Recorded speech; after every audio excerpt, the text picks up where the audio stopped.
what his habits are, but we're going to utilize, quote, sex and drugs. We don't know what his habits are. It doesn't matter. We're going to neutralize him. Can you imagine the horrible, the pain, the outrageous actions that this government indulges in to this very day, engages in to stop people? And that includes, by the way, Alex, people like you. You know, and I want to say this at this point. Alex, you and people like you and your show, you all, you and like the Power Hour with Joyce Riley, like the Jack Blood show with Jack Blood, you all and many others, really, are the Paul Reveres and the Crispus Attucks of the 21st century. And that's what we need.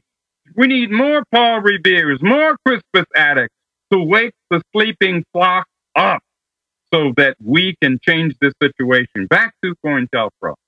The bottom line is that there is nothing, and I repeat, folks, nothing that this government will not do to, quote, neutralize you. However, we have something that this government will never have. We have, as we used to say in the party, the power of the people. And that's why this government engages in everything that it can to divide and conquer, rule and conquer, keep people in fear of each other, keep people suspicious of each other. You know, and I'm not saying, Alex, I'm not saying that when I say collective struggle, I'm not saying we're going to be in 100% agreement. Anybody who's in 100% agreement with me or anyone else is a damn liar. We don't want liars.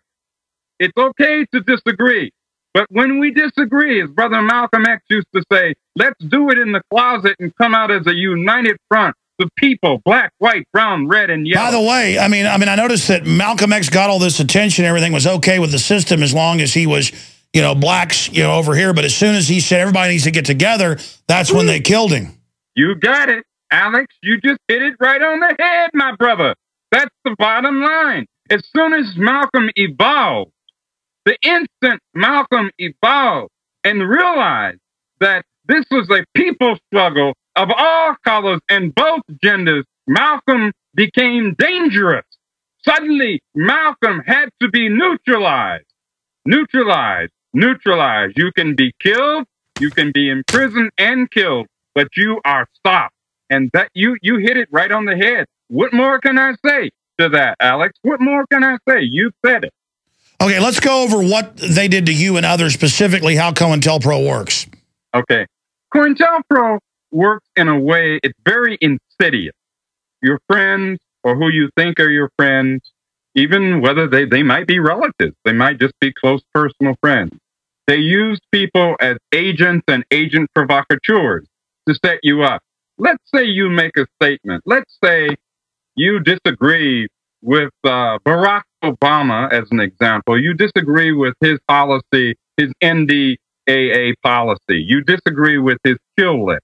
Well, the actions of COINTELPRO would turn that around and turn it against you. Next thing you know, you've got people saying, he said that he wants to dispense with Obama because of blah, blah, blah.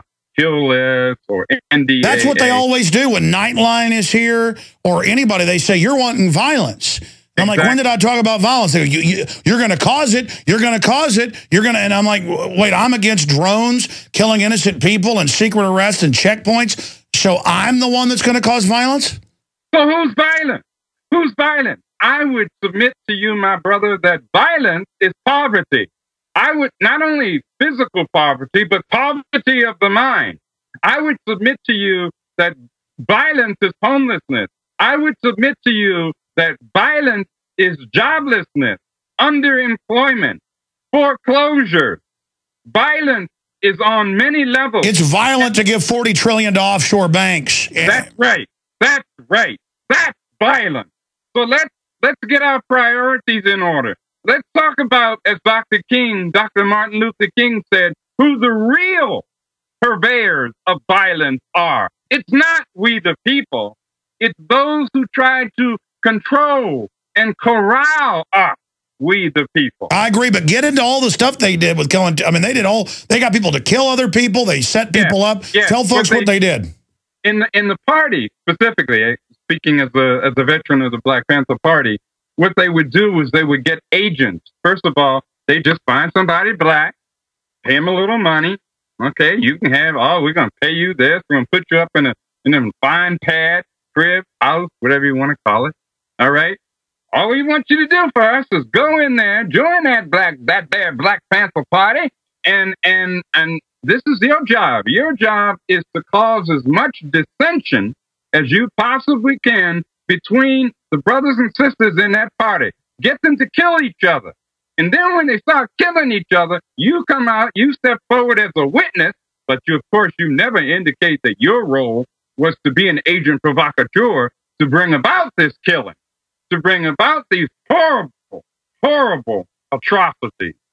This is just one example, but they did it to the party throughout the United States. In fact, I was just reading a COINTELPRO document, Alex, just a few days ago about what they did in Minnesota as an example. And this, I'm talking primarily about California and New York, but it happened all over the country. And in Minnesota, I read this FBI COINTELPRO document. You know what they did, my brother, was they sent paid provocateurs to attack people. Okay, this is late 60s, early 70s, to physically attack and injure and harm people, but don't kill them, just hurt them very badly, and then walk away and say, and you tell everybody, I'm a Black Panther. Okay? Now, so that's the modern thing. Get the guys out front the place saying you can't vote. Then you can put it on the news. It's a false flag. Right. Set up. Have people do bad things in your name. Oldest trick in the book. And the reason that it's the oldest trick in the book, and you're absolutely correct, my brother, the reason it's the oldest trick in the book is because it has consistently worked. And it has consistently worked because we've got too many sheeple, not people, too many sheeple out there who are stuck as potato, whatever you call them, sitting on the couch. What's the term, Alex?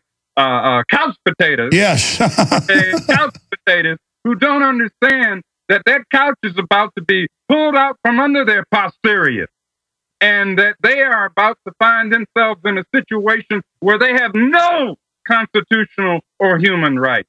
So yes, I go back to what you said, because all I can do, and all I am doing, Alex, is I'm trying to put a little meat on the bones, but you've already got the bones. You've been putting the bones out there for years, my brother. Well, do you see this starting to come to a head? Because, I mean, more and more, everything we saw them use in the 60s, 70s, and 80s is back, and it's across the board, demonizing anybody that doesn't like this globalist takeover. It's worse now. And why is it worse? Because what they do, they went out and got this quote, colored guy, and people talking hope and change, right? When it really wasn't hope and change. It was mental dope and a rope for everybody, okay? And what they did was they said, oh, yeah, they'll go for that. Yeah, they'll go for that. Yeah, sure. We'll get the blacks to go for them because blacks say, oh, we finally got it, black president. Oh, he did great. You know, the whites will go for him. I'm not racist. I'm going to vote for this guy. See, I'm not racist. Okay? Instead of people all standing up and saying, wait a damn minute here. Wait a minute. Who is this guy? What is he about? Who is he really? What are his policies? We don't care about your hope and change. We're not interested in rhetoric. We're interested in action. And as Wayne Madsen, I think you had him on earlier. Yes.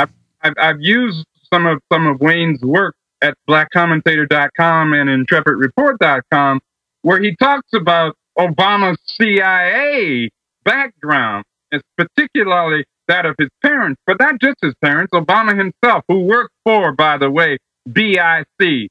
Okay. And the grandparents, and then you've got all the weird, exactly. I was bringing that up with the guy earlier who just gets into the communist stuff. More and more, I think that's just the cover.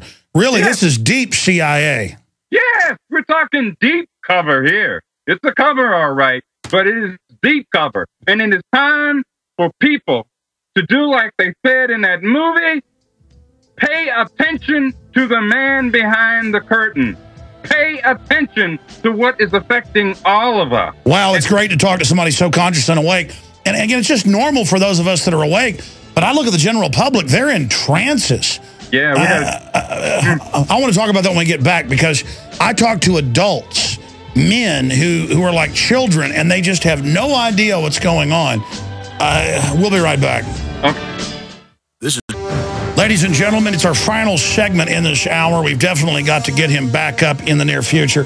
By the way, the crazy Ronald McDonald killer, who his mother said she didn't say he did it, the guy they're claiming did it, who can't talk and is obviously so drugged up. I mean, who knows what really happened? Now it turns out he got a $26,000 grant from the Institutes of Health and was involved with the Pentagon and stuff. That's CBS News. Ladies and gentlemen, we have Operation Northwood saying they would shoot people in the U.S. and then blame it on foreign enemies, and even how to frame patsies. We're talking to Larry Pinkney of the original Black Panther Party about COINTELPRO that came out in congressional testimony, and his work and others helped get it cut back for a few decades, but it's back. Knowing what I know and about officials, different official stories and how it works and the way they put things out, I mean, I can't put anything past the system running false flags or staged events. And this whole shooting out in Colorado, I think, stinks to high heaven. Come on, Alex. Look, first of all, let's look at the hypocrisy of it. All right. The horrible tragedy in Aurora, Colorado. And it was a horrible tragedy. OK, but who did this nation find itself turning to for condolences and comfort? Why, none other than the kill list Predator drone missile NDAA signing Barack Obama. Excuse me, but something is rotten in Denmark, and it stinks to high heaven.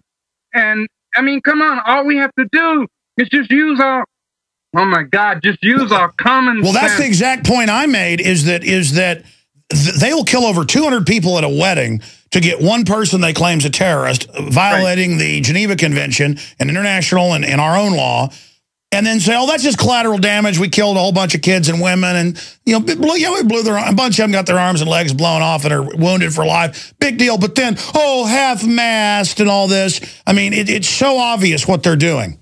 Yes, not only obvious, my friend, my brother, but it is despicable. It is time for the people of this nation of all colors to wake the hell up.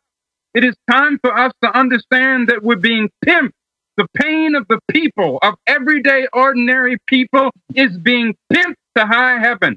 And only we, the people, can change that. And we got to put aside our differences. Of course, we're going to have differences. We need to put them aside, okay, in favor of our common interests. We deal with those differences, but right now, we better damn well deal with our survival. Well said. We're going to have you back up soon, as we're basically out of time here to talk about some of the other things that happened. And we can get out the congressional admissions of all the horrible things COINTELPRO did. But I remember interviewing Ted Gunderson, and he apologized for it, but he admitted they would just call up Black Panther Party members' wives and have women call up and say that they were cheating on them and stuff, just, stuff like that. But that's nothing compared to planting drugs on people. I know that went on too. Yes, all the time. And Alex, the fact of the matter is, it's very painful for me. I try to get this information across. I don't want people to be in fear. I want people to get mad. As Malcolm said, sad people don't do nothing. But angry people, they do something. Oh, I agree with you. People always think I'm putting this out to scare them. No, I want people to hear the truth and shame those that are doing wrong, so we stand up and say no. Is there a website we can visit, Mr. Pinkney? Yes, sir. BlackActivistWritersGuild.org. www.blackactivistwritersguild. Please come and visit. All right. My brother.